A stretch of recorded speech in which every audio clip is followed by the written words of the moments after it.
Comment vous allez? J'espère que vous allez bien, que vous portez bien. Aujourd'hui, on va parler de quoi? J'ai vu au cas, mais je vais essayer un peu de vous dire la genèse que je connais sur l'affaire là. Et puis après, les conseils vont venir, les avis à retenir. Parce que ce qui nous trouve sur les réseaux sociaux, ça sert à quoi? Pas pour en parler, pas pour en parler, pour avoir des vues et tout. C'est en parler, comment faire que, à l'avenir, si on est dans la même situation, qu'on puisse éviter de tomber déjà dans la même situation. Et si on tombe là-dedans, malheureusement, pour qu'on puisse s'en débarrasser le plus simplement possible en se servant des expériences qu'on a déjà vues, qui ont été traitées sur les réseaux sociaux. Aujourd'hui, on va parler du cas de qui? On va parler du cas de Peter. Peter 007, personnellement, je pensais déjà qu'il était rentré en France parce que je n'avais pas de ses nouvelles. Moi, ce n'est pas quelqu'un que je suis. On va dire que on le connaît tous et tout. Et quand il y a eu avec l'affaire Emmanuel Keita, je me suis encore un peu plus intéressée à lui. Mais je ne sais même pas si c'est... Bon, au fait, sa façon de créer du contenu, je ne sais pas. Alors, pour moi, il était rentré. Et là, j'apprends une histoire d'audio et tout. Je pose la question sur ma page Facebook en disant, mais attendez, je pensais qu'il était aux États, il était rentré en France. On me dit non, qu'il a construit et tout. Et lui aussi, je l'écoute sur TikTok en disant, au lieu que vous soyez fiers de moi parce que j'ai construit et tout. Et puis, j'écoute une audio où il est en audio. Laissez comme ça. J'écoute un audio où il est, avec, quand on fait une erreur comme ça, ben c'est pas une erreur, et puis après ça me cale un peu. J'écoute un audio où il est avec Guy, le frère de Fabrice Arion. Et là, j'écoute, à un moment, j'ai l'impression que le frère de Guy, Guy est un peu dur avec lui. J'ai l'impression que quand tu parles avec quelqu'un, que tu enregistres, que tu veux faire passer la personne pour une mauvaise personne et tout, en disant oui, si cette voiture ne te convient pas. J'écoute Guy, ben, je vois que Guy, il n'est pas tendre, mais je lui donne raison parce que je connais l'élément qui est Peter 007. Quand je dis je connais l'élément, parce que quand je vous dis que je ne le suis pas, la femme, la malienne qu'il a exposée, cette malienne, je la connais. Du coup, moi, depuis là, il y a des années que son acte-là avait fait qu'il m'avait dégoûté. Du coup, je connais, moi-même, quand j'ai appris qu'il a fiancé Emmanuel Keita, j'étais choc-barre. Bon, bref. Quand lui, c'est parce que je le connais que je ne le suis pas. C'est parce que je l'ai connu aussi, même dans son clash avec Lolo Beauté et tout. Vous voyez, quand tu tombes sur un homme qui est tout le temps en porte-à-faux avec les femmes, ou bien qui est assez dur, ou bien qui a déjà exposé une femme, personnellement, si je dois t'apprécier, je t'apprécie de loin.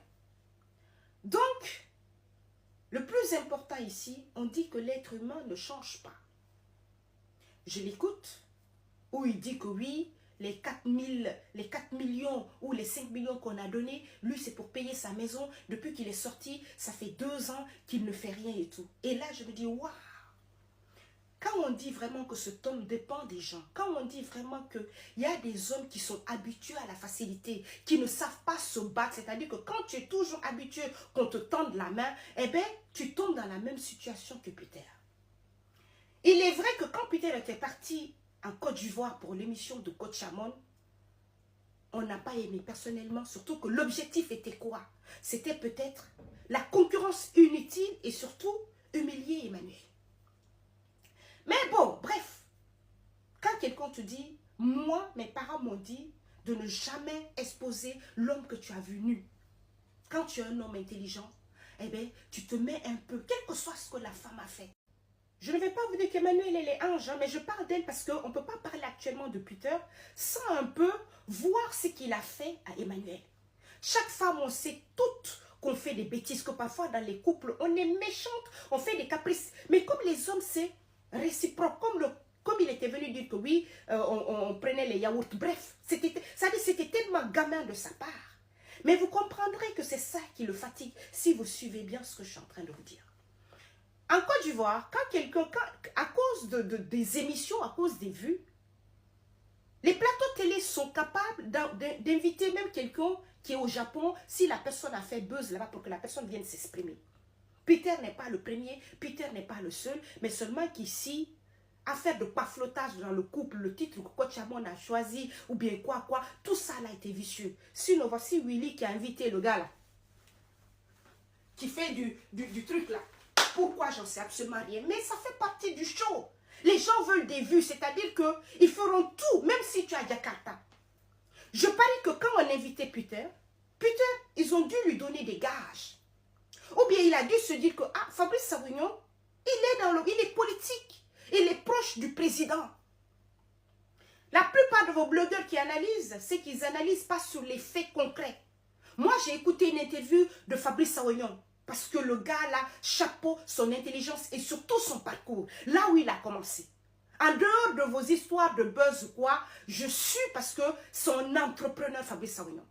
C'est là il a dit qu'il a fait la première campagne du président.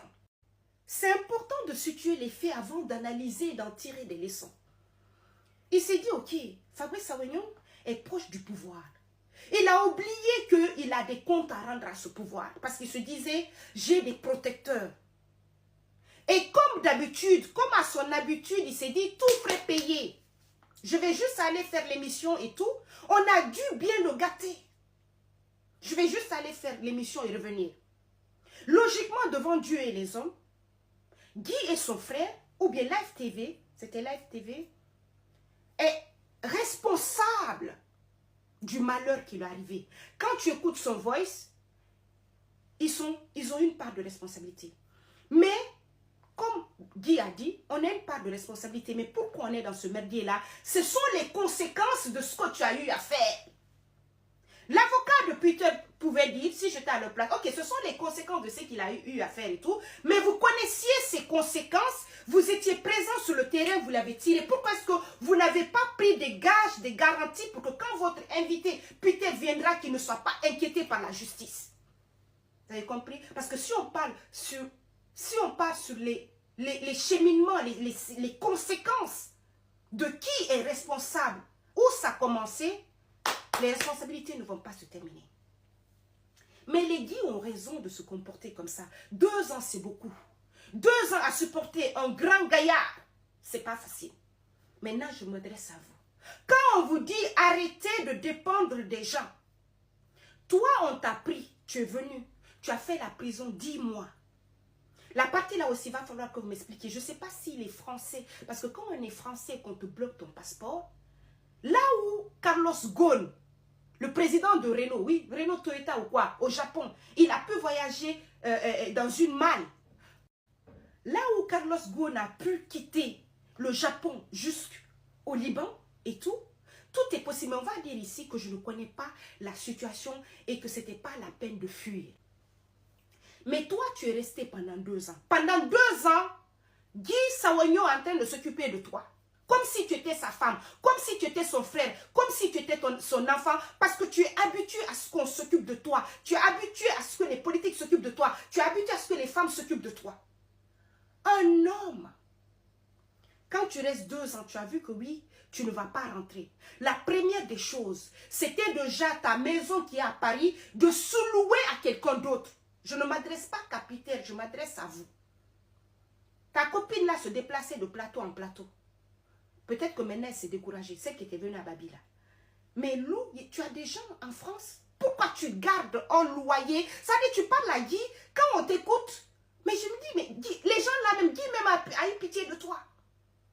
En 2 ans, tu ne peux pas t'accrocher à Guy, à Fabrice Savignon, comme si c'est eux qui t'ont mis au... On est dans un monde aujourd'hui, business is business. Ils t'ont fait venir, l'émission a moussé, tu as fait la prison. Si c'était des gens, même 6 mois, ils n'allaient pas te donner, ils allaient se débarrasser de toi. Et vraiment sans conséquence, parce que tu es un homme. Tu es venu, tu savais pourquoi tu es venu. Ça fait même 2 ans que les Guy ont beaucoup fait. Ça aurait été d'autres personnes, depuis longtemps, ils vont se débarrasser de toi. Si vous êtes à la place, vous êtes inquiété par la justice, parce que vous avez fait des bêtises et tout. Et que vous avez fait l'erreur, vous avez eu confiance à ceux qui vous ont invité. On va oublier maintenant les Guy. Ça, c'est leur vie, ça. Mais on va s'adresser à toi qui pourrais être à la place de Fabrice et de Peter. Tu rends ta maison. Tu gardes ta maison, pourquoi? Si tu ne rends pas, tu mets quelqu'un là-dedans, la personne paye le loyer pour toi. Et tu lui dis, mon frère, mets mes affaires à côté. Ou bien loue un garage où je paye 100 € ou 50 €. Il y a des garages en campagne. Il faut savoir se comporter en homme et non en fainéant quand on est habitué. C'est-à-dire que quand on est gigolo, jamais on ne pourra se battre. Tu loues la maison, tu te débarrasses. Donc, on paye la maison pour toi à Abidjan. On paye... Ça dit, quand j'écoute votre voix, je me dis, waouh, putain, franchement, tu as pris Guy pour qui? Pour une femme? Tu te débarrasses. Soit tu te débarrasses, soit tu loues. Voici Maison de Paris qui est quittée dans ton dos. Babi, ça dit, je ne comprends pas. Tu n'as pas de boulot. Tu as fait 10 mois de prison. Toi-même, tu dis que tu n'as pas d'activité. Mais entre-temps, tu construis ta maison là sur l'argent de qui?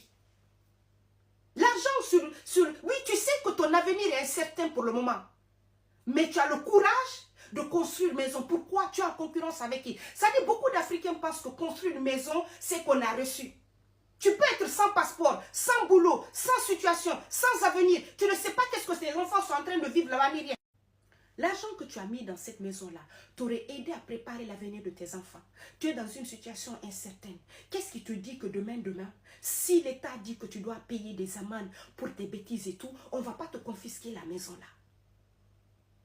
Et quand je commence, ça ne va pas finir. Pour ne pas que cette vidéo soit longue et tout, je vous dis que ce que j'ai dit ici, je prends juste le comportement.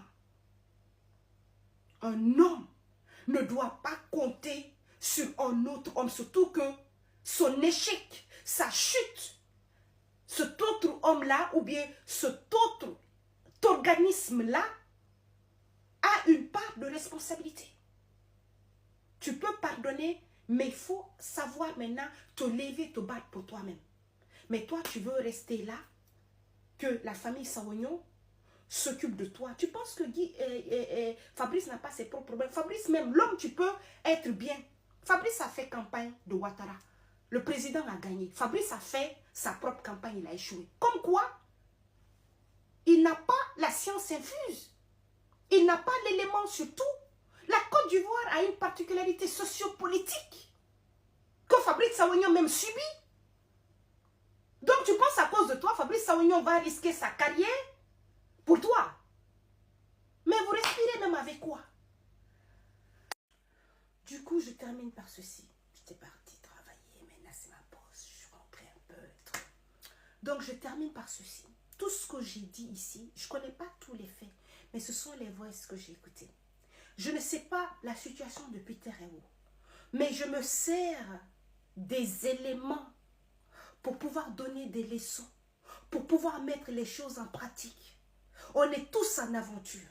On peut tous être dans le même cas que Peter. Je n'ai aucun intérêt de venir le plonger encore plus dans la merde qu'il en est.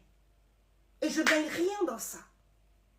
Mais quand les choses nous trouvent sur les réseaux, mon créneau c'est quoi? C'est me servir de ce que les gens exposent pour qu'on puisse mettre en lumière. Il faut savoir utiliser les réseaux sociaux. Peter a eu ça, mais comment c'est possible? Et là, ce que je me dis, pourquoi quand il est sorti de prison, il n'a pas trouvé un boulot? Il n'a pas essayé d'être chroniqueur, ou bien peut-être que ce n'est pas son métier. Le métier qu'il faisait en France, est-ce qu'il ne peut pas faire ça? Il peut même être vigile. Il peut même être consultant. Moi, je ne connais pas son diplôme ni son parcours. Pourquoi est-ce qu'il n'a pas travaillé? Aucun homme ne peut se fier à ce que quelqu'un d'autre, que les Guy, par exemple, ici je prends l'exemple sur eux, mais si toi, un jour, tu te retrouves dans la même situation que Peter et que tu sais que ton passeport est bloqué, mais commence d'abord par travailler, te trouver un revenu, au lieu d'être là en disant, c'est eux qui m'ont mis dans les problèmes, donc je ne fais rien, j'attends qu'ils me nourrissent, et s'ils t'abandonnent un jour? C'est juste le sens de ma vidéo. Te débarrasser, louer la maison, mettre quelqu'un là-dedans, que la personne paye à ta place. Quand tu reviens, tu peux encore louer autre chose. Trouver un boulot sur Abidjan.